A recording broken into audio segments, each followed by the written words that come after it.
Welcome to active contracts Tamil. என்னோட name Krishnamurthy. நான் SEBI register advisor கிடையாது.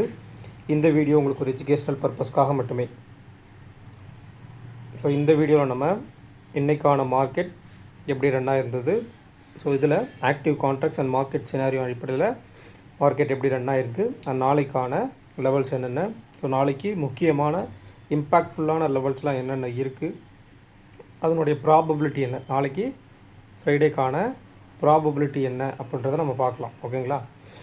ஸோ இதில் வர ஆகஸ்ட் 9th நமக்கு மந்த்லி செஷன்ஸ் வந்து ஸ்டார்ட் ஆகிருக்குது.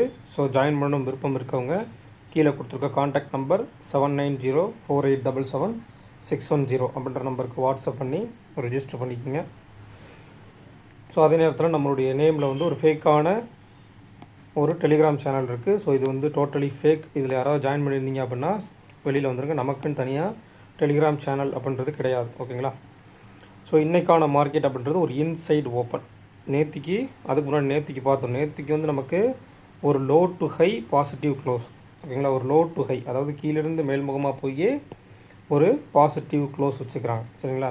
கீழேருந்து மேலே போய் நமக்கு க்ரீனில் ப்ரீவியஸ் க்ளோஸ்க்கு மேலே க்ரீனில் க்ளோஸ் வச்சுருக்காங்க. அப்போ மார்க்கெட்டில் ஒரு பாசிட்டிவ் இன்டென்ட்ன்றது மார்க்கெட்டில் இருக்கும். அப்போ ஓப்பன் ஆனதுமே நமக்கு இன்சைட் ஓப்பன் அபவ். அப்போ டேபிள் வந்து ஃபஸ்ட்டு 5 மினிட்ஸில் நமக்கு எப்படி பில்ட் ஆகுறாங்க அப்படின்னா, சரியாக நமக்கு 24,200 ஸ்ட்ராடல், அதுக்கப்புறம் 250 கால், 500 கால், 300 கால்னு இருக்குது. இதில் நீங்கள் வந்து 500 கால் அப்படின்றது ஒரு ஃபார் ஓடிஎம்.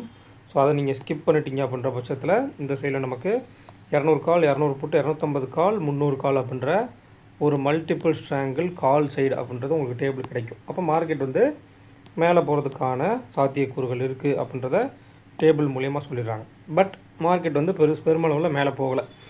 எஸ்டர்டே ஹை, அதாவது 24,283க்கு மேலேயே மார்க்கெட் வந்து சஸ்டெயின் ஆகவில்லை. 24,283க்கு மேலே நிஃப்டி வந்து சஸ்டெயின் ஆகலை. ஏன் அப்படின்னா நமக்கு அந்த இடத்துல தான் வந்து ஸ்பாயிலராக நமக்கு பேங்க் நிஃப்டி இருக்குது. அதாவது பேங்க் நிஃப்டி உங்களுக்கு மார்னிங் நமக்கு ஓப்பன் ஆனதுமே ஓப்பன் மார்க்கெட்லேருந்து எஸ்டர்டே லோவுக்கு கீழேயே தான் ட்ரேட் ஆகிட்டுருக்காங்க. நீங்கள் கவனித்து பார்த்தீங்கன்னா தெரியும். அப்போ பேங்க் நிஃப்டி வந்து நெகட்டிவில் ஓப்பன் ஆனோடனே நெகட்டிவ் போயிட்டு எஸ்டர்டே லோவுக்கு கீழே ட்ரேட் ஆகுறாங்க. எப்போ அவங்க எஸ்டர்டே லோவுக்கு உள்ளே வர்றாங்களோ அங்கே நமக்கு நிஃப்டியில் சேஞ்ச் ஓவர் ஆகி நிஃப்டியும் எஸ்டர்டே ஹைக்கு மேலே சஸ்டெயின் ஆகும். அப்போ ஏதோ நியூஸஸோ ஏதோ பேங்க் நிஃப்டியில் கொஞ்சம் இம்பாக்ட்ஃபுல்லான ஒரு நியூஸ் இருக்குது, நெகட்டிவ் நியூஸ் இருக்குதுன்னு வச்சுக்கலாம். அப்போ அதன் அடிப்படையில் மார்க்கெட் வந்து நெகட்டிவாக இருக்காங்கன்னு அர்த்தம். அப்போ 200 ஸ்டாடலுக்கு நீங்கள் எடுத்துட்டிங்கன்னா 250 to 150, அப்புறம் 300, 200 to 300 வரைக்கும் போகிறதுக்கு உண்டான ப்ராபபிலிட்டி இருக்குது. அப்போ எஸ்டர்டே ஹையை தாண்டினா 300 அந்த இடத்துல நடந்திருக்கும். ஸோ இந்த இடத்துல மார்க்கெட் ட்ரேட் ஆகும்போது குறிப்பாக உங்களுக்கு எஸ்டர்டே ஹைக்கு கீழே போயிட்டு வரும்போது டேபிள் எப்படி சேஞ்ச் ஆகுறாங்கன்றது பார்க்கணும். ஏன்னா எஸ்டர்டே ஹைக்கு மேலே நிற்கலைன்ற பட்சத்தில் மேலே போகிறதுக்கு உண்டான ப்ராபபிலிட்டி இல்லை. பட் எஸ்டர்டே ஹைக்கு மேலே போயிட்டு அகைன் கீழே வரும்போது சரியாக 10 மணிக்கு நீங்கள் எடுத்துட்டிங்க அப்படின்னா அப்போ நம்ம 4 ஸ்ட்ரைக் ப்ரைஸ் பார்ப்போம். 4 ஸ்ட்ரைக் ப்ரைஸில் மல்டிபிள் ஸ்ட்ராங்கிள் கால் எடுத்துக்குவோம். எப்போவுமே இன்ட்ராடேயில் 4 ஸ்ட்ரைக் ப்ரைஸ் தான் பார்ப்போம். பட் நம்ம வந்து இந்த 2 ஸ்ட்ரைக் ப்ரைஸை எப்போ எடுக்கணும் அப்படின்னா அது ட்ரிபிள் ஸ்ட்ராடலாக கன்வெர்ட் ஆகும் பட்சத்தில் அதை நீங்கள் எடுத்துக்கணும். அதாவது இதுக்குள்ளே இருக்காங்க அப்படின்னா அந்த 200, 300 இருக்கு இல்லையா, அந்த ஸ்ட்ரைக் ப்ரைஸ்க்கு உள்ள strike price ITM strike price யாராவது இருந்தாங்கன்னா அதை நீங்கள் எடுத்துக்கலாம், கணக்கில் எடுத்துக்கலாம். அதர்வைஸ் நீங்கள் கணக்கில் எடுத்துக்க தேவையில்லை. அப்போ இதை இந்த இடத்துல நம்மளுக்கு நியர்பை அந்த ஸ்ட்ரைக் ப்ரைஸுக்குள்ளே இருக்க ஸ்ட்ரைக் ப்ரைஸ் இருக்கனால 200 to 300க்குள்ளே இருக்க ஸ்ட்ரைக் ப்ரைஸ் இருக்கனால நம்ம எடுத்துக்கிறோம். அப்போ 24,300 கால், 300 புட்டு ஒரு ஸ்ட்ராடல், 200 கால், 200 புட்டு ஒரு ஸ்ட்ராடல், 250 கால், 250 புட்டு ஒரு ஸ்ட்ராடல். அப்போ கிட்டத்தட்ட ட்ரிபிள் ஸ்ட்ராடல் மார்க்கெட்டு கிட்டத்தட்ட எண்ட் ஆஃப் த டே வரைக்கும் இதே தான் ரன் ஆகிட்டு இருந்துச்சு. சரியாக நமக்கு 12:32 அந்த டயத்துக்கு பார்த்தீங்க அப்படின்னா பேங்க் நிஃப்டி எஸ்டர்டே லோவுக்கு உள்ளே வர்றாங்க. இங்கே நமக்கு ஐவி அது வரைக்கும் 6, 7 சம்திங் இருந்தவங்க நியர்பை 8 வரைக்கும் ஸ்பைக் ஆகுறாங்க. ஐவி ஸ்பைக்கும் நடக்குது. அதுக்கப்புறம் மார்க்கெட் அகைன் திருப்பி போன எந்த வேகத்தில் மேலே போனாங்களோ அங்கேருந்து கொஞ்சம் கொஞ்சமாக டிக்கே ஆகி கீழேயும் வந்துடுறாங்க. அதனால தான் நம்ம இது வந்து மந்த்லி செஷன்ஸில் மெம்பர்ஸ் குரூப்லேயுமே நம்ம அந்த டயத்துக்கு கரெக்டாக குறிப்பிட்டிருந்தோம். மார்க்கெட் மேலே போயிருக்கு, பட் ஐவி இல்லாமல் இந்த மாதிரி ஸ்பைக்கப் கொடுத்தாங்கன்னா அது ஒரு ட்ராப் மூவாக தான் இருக்கும் அப்படின்றத நம்ம தெளிவாக சொல்லியிருந்தோம். அப்போ 250ன்றது நமக்கு short edge Mittu, white edge Mittu 350. நேற்றுக்கே நம்ம வீடியோவில் சொல்லியிருந்தோம் மார்க்கெட் இது வரைக்கும் போகாத ஒரு இடத்துக்கு, அதாவது நேற்றுக்கு அந்த இடத்துக்கு ட்ராவலாகவே இல்லை, ஆனால் அது நமக்கு மிட் பாயிண்ட்டாக க்ரியேட் ஆகி வந்திருக்காங்க 24,350. அப்போ என்ன அர்த்தம் அப்படின்னா மேலே ஒரு மிட் பாயிண்ட்டை க்ரியேட் பண்ணி மார்க்கெட்டை கீழே புஷ் பண்ணுறது, ஒரு நெகட்டிவ் சென்டிமெண்ட் இருக்குது அப்படின்ற மாதிரி. கீழே ஒரு மிட் பாயிண்ட்டை க்ரியேட் பண்ணி மார்க்கெட்டை மேலே புஷ் பண்ணுறது. ஆல்சோ மார்க்கெட் வந்து ஓப்பன் அபவ் அந்த நேற்றுக்கு ஹை அண்ட் லோவுனுடைய மிட் இருக்கு இல்லையா, அதுக்கும் அபவ் நிற்கும் போது ஒரு பாசிட்டிவ் இன்டென்ட் இருந்துகிட்டே இருக்கும். இந்த மிட் பாயிண்ட்டுக்கு கீழே நிற்கிறனால நெகட்டிவ் இன்டென்ட்டே இருந்துகிட்டே இருக்கும். அப்போ எல்லா மிட் பாயிண்ட்டுக்கு மேலே இருந்து எஸ்டர்டே ஹைக்கு மேலே இருந்து சப்போர்ட்டிவ் இண்டெக்ஸாக இருக்கக்கூடிய பேங்க் நிஃப்டியும் பாசிட்டிவாக இருந்தாங்கன்ற பட்சத்தில் மேலே போகிறதுக்கும் ப்ராபபிலிட்டி. இதில் நீங்கள் நல்லா அண்டர்ஸ்டாண்ட் பண்ணிக்கணும். நிஃப்டி, அதாவது பேங்க் நிஃப்டிக்கு சப்போர்ட் நிஃப்டி கிடையாது, நிஃப்டிக்கு சப்போர்ட் தான் பேங்க் நிஃப்டி. இதை நிறைய பேர் தவறாக வந்து புரிஞ்சு வச்சுருக்கீங்க. அதாவது பேங்க் நிஃப்டி தான் நிஃப்டிக்கு சப்போர்ட் பண்ணணும். ஏன்னா நிஃப்டி, ஃபின் நிஃப்டி, அதுக்கப்புறம் நமக்கு ஐடி இண்டெக்ஸ் இருக்குல்ல, இதெல்லாமே ஒரு நிஃப்டி 50ல் இருக்கக்கூடிய அதர் இண்டெக்ஸஸ், அதுக்கு கீழே ட்ரேட் ஆகக்கூடிய மற்ற கம்பெனிஸுக்கு தனியாக அந்த இண்டெக்ஸஸ் இருக்குது. அப்போ அதுதான் நம்ம நிஃப்டியோட ஏற்றத்துக்கு சப்போர்ட் பண்ணணும்.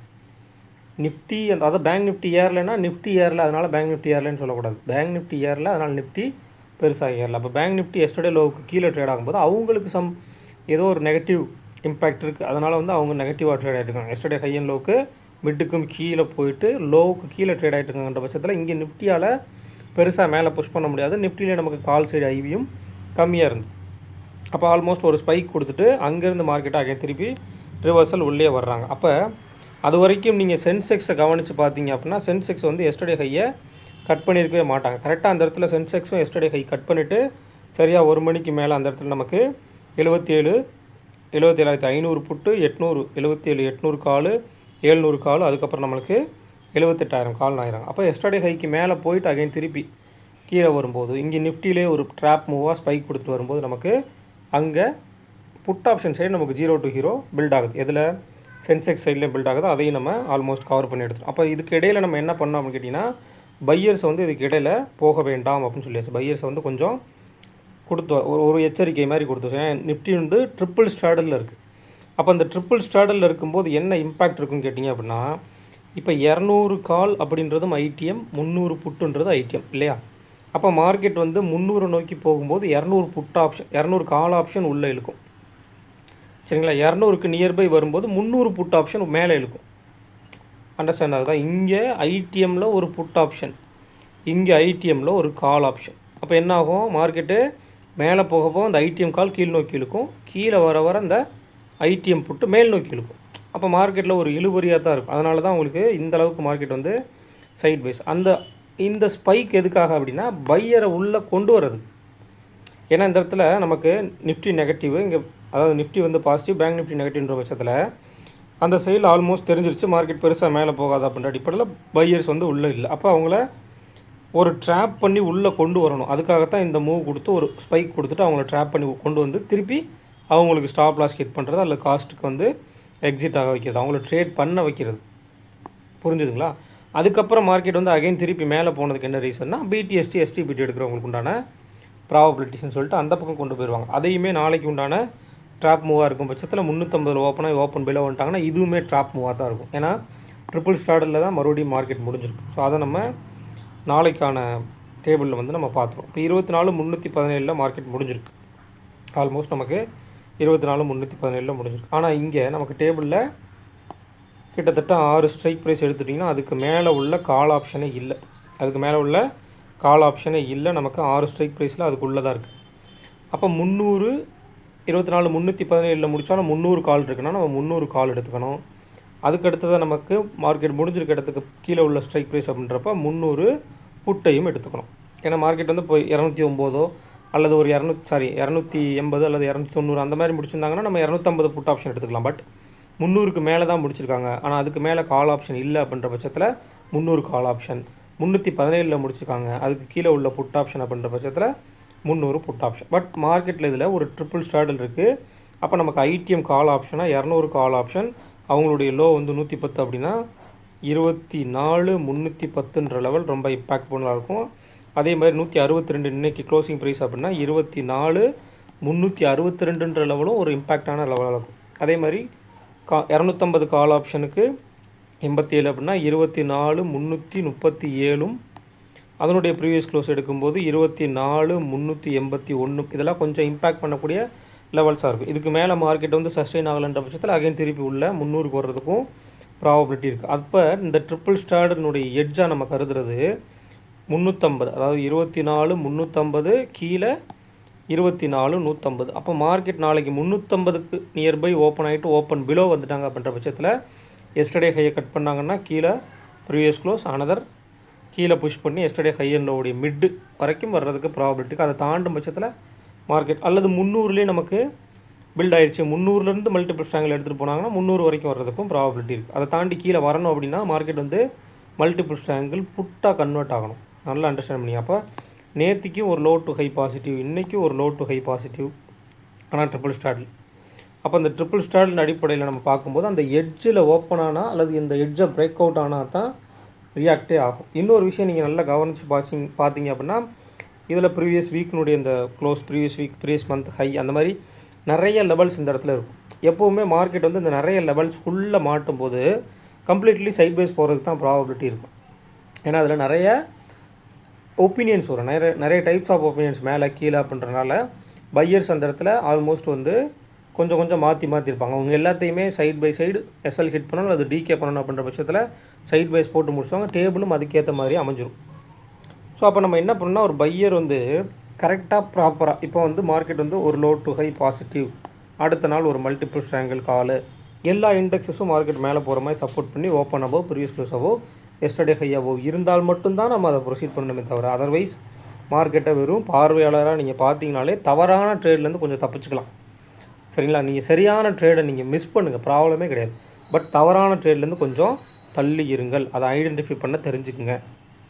ஓகேங்களா? அப்போ மார்க்கெட் முடிஞ்சிருக்க இடத்துக்கு மேலே உள்ளதும் கீழே உள்ளது எடுத்துட்டிங்க அப்படின்னா கிட்டத்தட்ட நமக்கு ஒரு 300ன்ற ஒரு ஷார்ட்டஸ்ட் எட்ஜுடைய மிட் பாயிண்ட் கிடைக்கும். ஒய்டஸ்ட் எட்ஜுடைய மிட் பாயிண்ட் வந்து 24,250 தான் ஒய்டஸ்ட் எட்ஜுடைய மிட் பாயிண்ட். அப்போ ஷார்ட் எட்ஜ் மிட் பாயிண்ட் வந்து ஸ்டாடல், அதாவது ஷார்ட் எட்ஜ் மிட் பாயிண்ட்றது ஸ்டாடலே தான், அதாவது 24,300. அப்போ ஒய்டஸ்ட் எட்ஜினுடைய மிட் பாயிண்ட் வந்து 24,250 அப்படின்றது அர்த்தம். அப்போ இது ரெண்டையும் தாண்டி மேலே நின்று எஸ்டர்டே ஹைக்கு மேலே நின்று ஓப்பன் அபோவ் நின்று எல்லா இண்டெக்ஸஸும் எஸ்டர்டே ஹைக்கு மேலே அல்லது open above previous close above நின்றுருந்தாங்க அப்படின்னா மார்க்கெட் மேலே புஷ் பண்ணுறதுக்கான ப்ராபபிலிட்டி இருக்குது.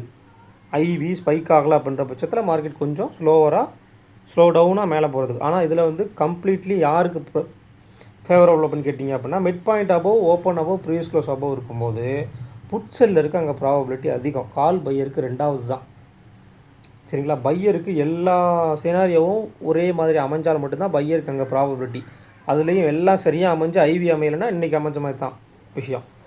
ஆனால் அந்த இடத்துல நீங்கள் போய் கரெக்டாக பார்த்தீங்கன்னா புட் செல் இருக்குது, நடந்துக்கிட்டே தான் இருக்குது. இப்போ நீங்கள் போய் பாருங்கள், ஆல்ரெடி நம்ம கொடுத்துருந்தோம் அந்த செல்லிங் ஸ்ட்ராட்டஜி வீடியோ போட்டிருந்தோம். அதில் நீங்கள் கவனித்து பார்த்தீங்கன்னா நான் சொல்லியிருப்பேன், ஒரு லோ டு ஹை பாசிட்டிவ் முடித்த மார்க்கெட்டில் அடுத்த நாள் open above, mid points above, previous close above இருந்தாங்க அப்படின்னா அங்கே புட் ஆப்ஷன் செல்லிங் தான், டிகே தான் நடக்கிறதுக்கு ப்ராபபிலிட்டி இருக்கும். அதன் அடிப்படையில் டிகே தான் நடந்திருக்கு. போய் வாட்ச் பண்ணி பார்த்தீங்கன்னா தெரியும். அப்போ எல்லாத்தையுமே நம்ம பார்க்க வேண்டிய கட்டாயத்தில் தான் இருக்குது. எல்லாத்தையும் பார்த்து தான் நீங்கள் முடிவு எடுக்கணும். அல்லது நீங்கள் ஒரு பையராக இருக்கீங்கிற பட்சத்தில் ஐவியை மட்டும் பாருங்கள். ஐவி 10க்கும் கீழே இருந்துச்சு அப்படின்னா பையிங் பொசிஷனை அன்றைக்கி தவிர்த்துருங்க, ரொம்ப நல்லது.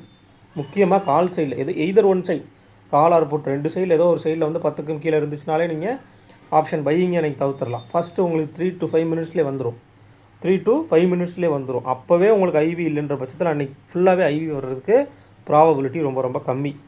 ஸோ அதை நீங்கள் அண்டர்ஸ்டாண்ட் பண்ணிங்க. அப்போ 300 கால் ஆப்ஷன், 300 புட் ஆப்ஷன், அவங்களுடைய ப்ரீவியஸ் க்ளோஸ் அடிப்படையில் நம்ம லெவல்ஸ் எடுக்கணும். அப்போ 24,300 + 104 அப்படின்னா 24,404 அப்படின்றது நமக்கு ஷார்ட் ரேஞ்ச் டாப். அடுத்து ஷார்ட் ரேஞ்சினுடைய பாட்டம் 115 - 24 300 அப்படின்ற பட்சத்தில் 24,185 அப்படின்றது நமக்கு ஷார்ட் ரேஞ்சினுடைய பாட்டம். அப்போ 105 + 115 அப்படின்னா 219. அப்போ 24,519 அப்படின்றது நமக்கு ஒயிட் ரேஞ்சினுடைய டாப். அதே 219 இந்த பக்கம் மைனஸ் பண்ணிட்டீங்க அப்படின்னா 24,081 அப்படின்றது ஒயிட் ரேஞ்சினுடைய பாட்டம். அப்போ இந்த ஐவி ஸ்பைக் அப் இல்லாமல் நாளைக்கு மொமெண்டம்ன்றது இருக்காது. அதர்வைஸ் வந்து ப்ரீமியம் டிகே மிட் பாயிண்ட்டுக்கெலாம் மேலேருந்து ஓப்பன் அபோவ் இருந்தாங்கன்னா ப்ரீமியம் டிகே புட்டுடைய டிகே இருக்கும். மிட் பாயிண்ட் கீழே இருந்து ப்ரீவியஸ் க்ளோஸ் பிலோ இருந்தாங்க, அதுவும் குறிப்பாக எஸ்டர்டே ஹையினுடைய மிட்டுக்கு கீழே இருந்தாங்கன்ற பட்சத்தில் காலினுடைய டிகே இருக்கும். அப்போ மார்க்கெட்டில் எந்த இடத்துல நீங்கள் புட்டை பை பண்ணணுன்னு இருக்குது. ஒரு ஸ்பைக் கொடுத்து திருப்பி கீழே வந்தாங்க இல்லையா, அப்போ நீங்கள் புட்டை பை பண்ணியிருக்கலாம். பட் அதுக்கு முன்னாடி நீங்கள் இந்த இடத்துல புட்டை பை பண்ணிங்கன்னா ப்ரீமியம் கொடுத்துருக்க மாட்டாங்க. ஏன்னா இங்கே எஸ்டர்டே ஹை அண்ட் லோவுக்கு மிட்டுக்கு இல்லை, மிட்டுக்கு கீழே வரணும். அப்போ வந்தால் தான் நமக்கு புட் ஆப்ஷனுக்கு உண்டான ப்ரீமியம் கொடுக்கப்படுற இடத்துக்கே வர்றோம். அதர்வைஸ் நீங்கள் எங்கே பண்ணால் மேலே போயிட்டு ரிவர்சல் ஆகும்போது தான் எடுக்கணும். அப்போ மேலே குறிப்பிட்டு அந்த இடத்துல எங்கே ரிவர்சல்ன்றதை ப்ராப்பராக பாயிண்ட் அவுட் பண்ணி எடுக்கணும். அப்போ குறிப்பிட்டு இந்த இடத்துல ரிவர்சல் ஆவாங்களான்றதை உங்களால் எக்ஸாக்டாக ஃபைண்ட் அவுட் பண்ண முடியாது. 300க்கு மேலே மார்க்கெட் போகாதுன்றதை உங்களால் ஊர்ஜிதமாக சொல்ல முடியலையா. அப்போ 300க்கு கீழே வந்துட்டாங்க அப்படின்ற பட்சத்தில் அகைன் எஸ்டர்டே ஹைக்கு கீழே வர்றாங்களாம் பார்த்துட்டு எஸ்டர்டே ஹைக்கு கீழே வந்தாங்கன்னா இந்த 280 to 230, அப்போ கிட்டத்தட்ட ஒரு 30 பாயிண்ட் மூவ்மெண்ட்டில் ஒரு 15 to 20 பாயிண்ட்டு வெயிட் பண்ணி எடுத்தீங்க அப்படின்னா அகைன் 220ன்றப்ப ஆல்மோஸ்ட் ஒரு 20 பாயிண்ட்டை கேப்சர் பண்ண முடியும். அப்போ இந்த மாதிரி ஒரு கான்ட்ரடிக்ஷனான ஒரு மார்க்கெட்டில் வந்து ப்ராப்பராக அண்டர்ஸ்டாண்ட் பண்ணி லிமிட்டடாக உள்ளே போயிட்டு வெளியே வந்துடுங்க. மார்க்கெட் வந்து பெருசாக மேலே பெருசாக அங்கே ஒரு இண்டெக்ஸ் டு இன்னொரு இண்டெக்ஷன் வந்து கான்ட்ரடிக்ஷனாக மூவ் ஆகும்போது அங்கே பெரிய மூவ்ன்றது நடக்கிறதுக்கு ப்ராபபிலிட்டி அப்படின்றது 80% வாய்ப்பு இல்லை. அதை அண்டர்ஸ்டாண்ட் பண்ணிக்கிட்டு அப்புறம் பெரிய மூவ் இருக்கான்னு பார்த்துக்கலாம். இன்னொரு விஷயம் நீங்கள் கரெக்டாக கவனிச்சிங்க அப்படின்னா ஐவி நம்ம எவ்வளவு தான் நீங்கள் டேட்டாஸ் எல்லாமே எடுத்தாலும் இன்ட்ராடேயில் அந்த இம்ப்ளைடு வால்டிலிட்டி குறைஞ்சிருச்சு அப்படின்னா அங்கே பையருக்கு வேலையே கிடையாது. அப்போ நாளைக்கு ஐவி எப்படி அமைய போகுதுன்றதை இப்போ உங்களால் தீர்மானிக்க முடியாது. அது ஓப்பன் மார்க்கெட்டில் தான் வரும். அதை வச்சு தான் நீங்கள் அண்டர்ஸ்டாண்ட் பண்ணிக்க முடியும். அதனால தான் நான் சொல்கிறேன் நாளைக்கு இப்போ அதாவது ப்ராபபிலிட்டி எடுத்து வச்சுக்கோங்க. இப்போ மார்க்கெட் இன்றைக்குமே ஒரு low to high positive close தான். அப்போ நாளைக்கு பெருசாக கீழே வரணும் அப்படின்னா மார்க்கெட்டு இந்த லெவல்ஸை தாண்டணும். இந்த லோ இருக்கு இல்லையா, இப்போ இந்த லோ எடுத்துக்கங்க. இந்த லோ நமக்கு 24,187, மேலே மார்க்கெட்டினுடைய ஹை வந்து 342. அப்போ இதை கால்குலேட் பண்ணி இதனுடைய மிட் பாயிண்ட்டை வந்து அண்டர்ஸ்டாண்ட் பண்ணுங்கள். இதனுடைய மிட் பாயிண்ட் என்னன்றதை இப்போ இந்த 187க்கும் 342க்கும் மிட் பாயிண்ட் என்ன வருது, கிட்டத்தட்ட 24,260க்கு மேலே. அப்போ இந்த 24,260க்கு மேலே கீழே வந்தால் தான் மார்க்கெட் வந்து கீழே வர்றதுக்கான ப்ராபபிலிட்டி இருக்குது. அதுவும் ஓப்பனான ஃபஸ்ட்டு 5 மினிட்ஸ்லேயே 5 to 15 மினிட்ஸில் கீழே வந்துட்டாங்கன்னா கீழே இருக்குது. அல்லது இங்கே வரும்போது இங்கே 300 ஸ்டாண்டில் போட்டாங்க, இங்கே ஓப்பன் ஆகிட்டு மார்க்கெட்டு சரிங்களா, ஓப்பன் ஆகிட்டு 300க்கு நியர்பை ஓப்பன் ஆகிட்டு ஓப்பன் பிலோ வந்து அந்த 260 தாண்டி கீழே வரும்போது நமக்கு இந்த இடத்துல இங்கேருந்து இங்கே வரும்போது 300 ஸ்டாண்டில் போட்டாங்கன்ற பட்சத்தை திருப்பி 250க்கு மேலே போனாங்கன்னா 300 போகிறதுக்கும் ப்ராபபிலிட்டி இருக்குது. ஸோ டேபிள் எப்படி அமைதுன்னு பாருங்கள். இந்த 300க்கு ஓப்பன் ஆகிட்டு ஓப்பன் பிலோ வந்து இதை கட் பண்ணிட்டாங்க அப்படின்னா மல்டிபிள் ஸ்ட்ராங்கிள் புட்டு 200 வரைக்கும் அமைஞ்சிச்சுன்னா கீழே போகிறதுக்கும் ப்ராபபிலிட்டி இருக்குது. அப்போ நீங்கள் கரெக்டாக கவனித்து பாருங்கள். இடைப்பட்ட ஒரு 2 to 3 டேஸில் மல்டிபிள் ஸ்ட்ராங்கிள் புட்டுன்ற டேபிளே அங்கே ஃபார்ம் ஆகவே இல்லை இல்லையா. புட்டுன்ற டேபிளே ஃபார்ம் ஆகலை, கால் தான் இருந்தாங்க அல்லது ட்ரிபிள் ஸ்டாடில் இருந்தாங்க. ஸோ மார்க்கெட் வந்து மேலே தான் புஷ் பண்ணிட்டுருந்தாங்க. ஸோ அதை நீங்கள் கரெக்டாக ப்ராப்பராக அண்டர்ஸ்டாண்ட் பண்ணிங்கன்னா தெரியும். அப்போ நாளைக்கு ஒரு வெள்ளிக்கிழமை ஆல்மோஸ்ட் இன்றைக்கி கிட்டத்தட்ட நமக்கு ஒரு 3 to 4 நாள் நியர்பை நமக்கு ஒரு சின்ன சின்ன ரேஞ்சே கொடுத்துட்டு பையருக்கு பெருமளவில் அங்கே வேலையே இல்லாத மாதிரி பண்ணிட்டாங்க. அப்போ நாளைக்கு இருக்குமா இல்லை அப்படின்ற பட்சத்தில் ஜஸ்ட் அபவுட் மார்க்கெட்டை வாட்ச் பண்ணுங்கள். குறிப்பாக வந்து இந்த நிஃப்டி பேங்க் நிஃப்டி கான்ட்ரடிக்ஷன் இருக்குன்ற பட்சத்தில் மார்க்கெட்டை வெறுமனே வாட்ச் பண்ணி டேபிள் எப்படி சேஞ்ச் ஆகுது, எப்படி மார்க்கெட் அந்த ஐவிக்கு ஏற்ற மாதிரி மூவ் ஆகுதுன்றதை ப்ராப்பராக அண்டர்ஸ்டாண்ட் பண்ணிங்க அப்படின்ற பட்சத்தில் உங்களால் வந்து ராங் ட்ரேட்ஸை வந்து தவிர்க்க முடியும். ஓகேங்களா. இந்த வீடியோ பிடிச்சிருந்துச்சு அப்படின்னா லைக் பண்ணுங்கள், ஷேர் பண்ணுங்கள், சப்ஸ்கிரைப் பண்ணுங்கள். மறக்காமல் கருத்துக்களை வந்து கமெண்ட் செக்ஷனில் கமெண்ட் பண்ணுங்கள். நன்றி, வணக்கம்.